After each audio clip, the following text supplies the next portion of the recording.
The costumes in this are absolutely beautiful. I mean, as a period, it's pretty wonderful. It's all the tailoring is very, very flattering. This is my first bonnet and corset, so I'm very, very happy to be in this headgear. Everyone sort of comes on set and they all go up to people and say, that's an amazing colour, and then they feel it. And so there's a lot of pleasure in the texture and the colour of the clothes. I normally hate wearing this kind of clothes. I feel really self-conscious, but the Rose's stuff is amazing. Jim and George have very strong ideas about wanting this to look like an oil painting and not like a colour pastel or a beautiful engraving with very faint watercolour wash. So I started off with the idea that this was a Georgian oil painting using really strong Georgian colours. They wanted to kind of enhance the emotional depth of the characters by choosing strong colours and having quite a strong palette. This was my idea for Emma's colours, and in fact this is the colour palette I've almost exactly used for her.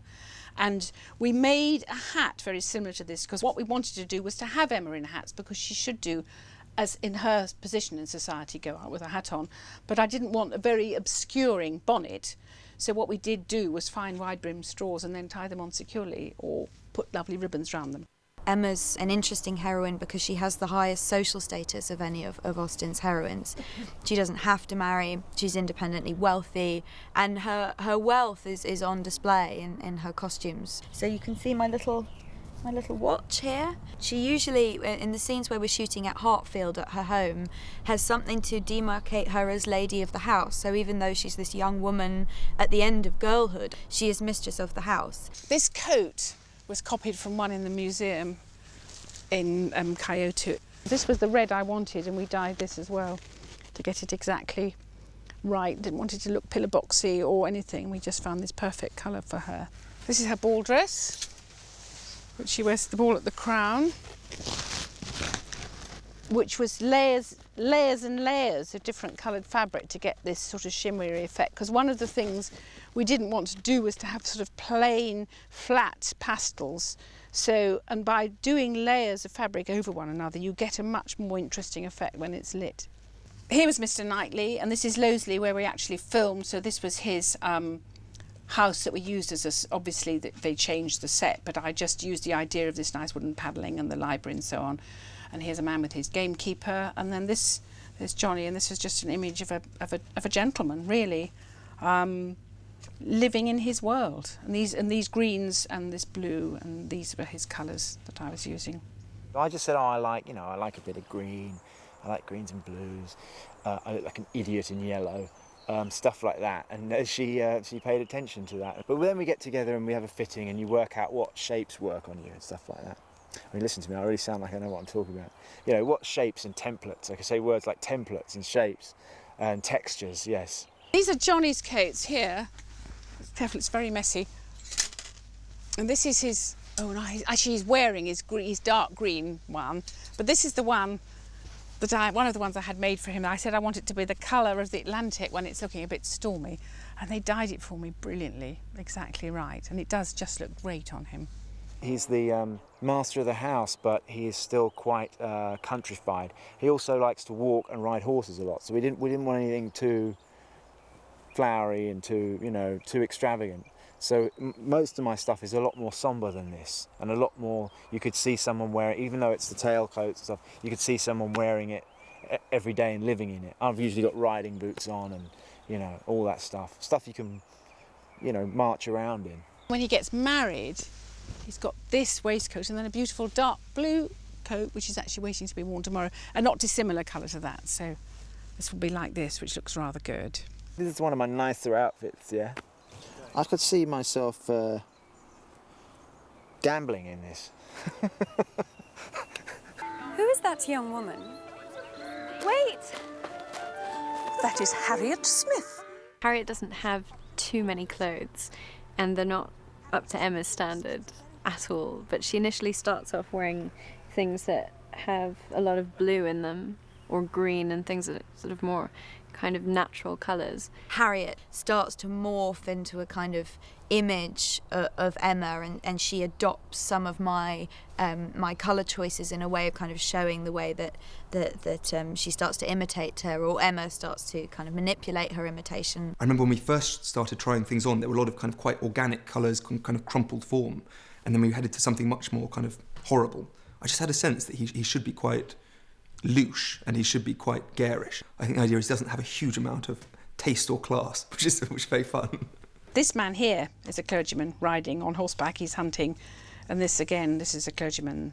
And then I quite like this image, which is quite fashiony, but a little bit foolish and self-conscious. And funnily enough, Blake Ritson, who plays Mr. Elton's hair nosh, has designed this marvellous spiky hairdo, and I just think that's quite actually very serendipitously turned out a bit like that. You see me very kind of black and white and sombre, and then as I become more and more infatuated with Emma, suddenly my outfits become more and more of a kind of a peacock hue, and my hair gets gradually bigger and bigger and more eccentric. This is a really, really saucy outfit for Miss Bates. This is a wedding. She's going to a wedding in this, can you imagine? So her everyday gear, as you might imagine in comparison to this, is there's a sadness about it. And I have two dresses. They're exactly the same, but one is not faded and one is faded. And she's had the same dress for 15 years. It's beautiful. They made the exact same, but just faded it out and bleached it down so that it looks like it's just been overwashed. Here's Miss Bates. These are the two dresses. You can see quite clearly. So this is the one in the. I found this fabric in Shepherd's Bush, and then we just dipped it down because this was too cream, so we dipped it down, and then we made this to my design. And then this was the one she's worn all the time, which we then bleached out and made look worn and old, and as though it's been in the sun so much, it's got faded and faded and faded on the sleeves here. This material probably removed from a sofa, and these were the arms. It's attached underneath here. We've got all attachings underneath here, so it unflaps there, and underneath this there are quite a few layers. I have a shift, which is like sort of an under petticoat, and then a corset on top of that, which are all bespoke. We've all got corsets that have been made for us, and then a bum pad, which is kind of like a sort of, on those bags that you have where you keep, a man bag, but it's there. And then underneath we have stockings and some rather attractive, for me, orthopaedic boots. Someone said that I looked like, do you remember those girls, those little ceramic things that you put a penny in the top of the head? Well, they thought that those boots looked a little bit like that, which has helped me in my character. That I'm the sort of character that someone would want to put a penny in the head as an act of pity. Frank Churchill is the part I'm playing. He spent a lot of time in London, so he's quite a flamboyant character, quite a show-off. So we decided to go with the idea of quite contrast and quite bold colours and wear two waistcoats. So it's those sort of small details which sort of help the actor and give a sense of mood to the piece and individuality, I think, to everyone. This is a picture of Mick Jagger, and then this is John Keats, and it is amazing the sort of glamorous romantic image we have here, the slightly edgy and dangerous, which is how Frank appears arriving in Hartfield from another world. All the gents of the time had this kind of, an 1800s, 19th century version of fluffy dice in a car, I suppose. This is a watch. This is what the watch is tucked inside, but this is what you would have coming down from the watch. It's just an accessory, a pure fashion accessory. This is Jane Fairfax, and this was something we wanted and this is almost exactly how I did her. We wanted the idea, this was even almost before she was cast, of somebody who was passionate and glamorous and actually had quite nice clothes because she'd been brought up by a wealthy family, and although she was coming back and was going to have to become a governess, she didn't have governess things. So this was this beautiful Romney painting that I found, which I thought reflected the kind of feeling that we could have behind her clothes. Rose's idea was kind of the idea that perhaps that she was like this guy and had a storm brewing inside her. She's hiding a lot of secrets. Rose did that with, I think, every character. She wanted to bring a little bit of nature into the characters, and that's the idea with Jane. I think that she's just fit to burst. One quite interesting thing about wearing clothes in this period is that you often think of them as being almost like a sort of fantasy of girlishness, because they have this sort of high waistline here, and they're often quite floaty and free looking, but we are wearing corsets, and which are great because they give you this posture, but it's more restrictive than you might imagine. It wasn't meant to be sexy romp, so we didn't go for cleavages or huge upthrustings of anything. The idea was that it should look just like real people, set very much in their society, with all the different echelons of society, wearing clothes that were interesting and attractive, but that could still be appreciated by the modern eye whilst remaining true to early 19th century. You can look at, you know, paintings in this room where you think, actually, you know what, that woman's got quite a funny hat on. It's a funny hat, you know, and particularly with, you know, her face, she looks almost like a bloke. And yet she's got quite a nice cleavage, but she's got quite a funny hat on. Why not look at life with that kind of quizzical perception and say, this is brilliant, but quite odd?